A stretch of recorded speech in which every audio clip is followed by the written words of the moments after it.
நான் இன்றைக்கி சிறுகீரை கடைசல் பண்ணுறதுக்கோசரம் 1 கப் அளவு சிறுகீரை எடுத்து நல்லா வாஷ் பண்ணி எடுத்து வச்சுருக்கேன். இதை ஒரு சட்டியில் போட்டுக்கோங்க.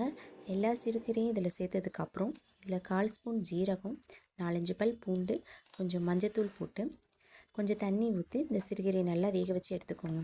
ஒரு 5 மினிட்ஸ்லேயே இந்த சிறுகீரை எல்லாம் வதங்கி நல்லா சுண்டியிருக்கும்.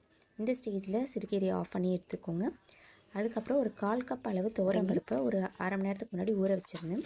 அதையும் நல்லா வாஷ் பண்ணி எடுத்துக்கோங்க. அது கூட கொஞ்சம் மஞ்சத்தூள், ஒரு 10 சின்ன வெங்காயம், 5 பல் பூண்டு, ஒரு பச்சை மிளகா, அதுக்கப்புறம் ஒரு பெரிய தக்காளி இதெல்லாம் போட்டு குக்கரை மூடி போட்டு ஒரு 4 விசில் விட்டுக்கோங்க.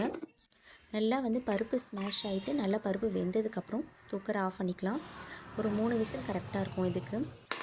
இந்த வெந்த பருப்பை கீரை கூட சேர்த்து நல்லா நைஸாக கடைஞ்சி எடுத்து வச்சுக்கோங்க. நல்லா நைஸாக இருக்கும் போது நல்லா சாப்பிட டேஸ்ட்டாக இருக்கும். கடைஞ்சதுக்கப்புறம் இப்போ தாளிப்பு கொடுக்க போகிறோம். தாளிக்கிறதுக்கு 2 டேபிள் ஸ்பூன் எண்ணெய், கொஞ்சம் கடுகு போட்டுக்கோங்க. கடுகுக்கப்புறம் கொஞ்சம் வடகம், வீட்டில் செஞ்ச வெங்காய வடகம் இது, கொஞ்சம் வரமிளகா, ஒரு வரமிளகா, கொஞ்சம் ஜீரகம் போட்டதுக்கப்புறம் கொஞ்சம் கருவேப்பிலை போட்டுக்கோங்க. கடைசி சின்ன வெங்காயம் ஒரு 10 போல் சின்ன சின்னதாக நறுக்கி வச்சுருக்கேன். அந்த சின்ன வெங்காயத்தையும் போட்டு நல்லா தாளிச்சுக்கோங்க. இந்த வதக்கின தாளிப்பை அப்படியே கீரையில் எடுத்து போட்டுக்கலாம்.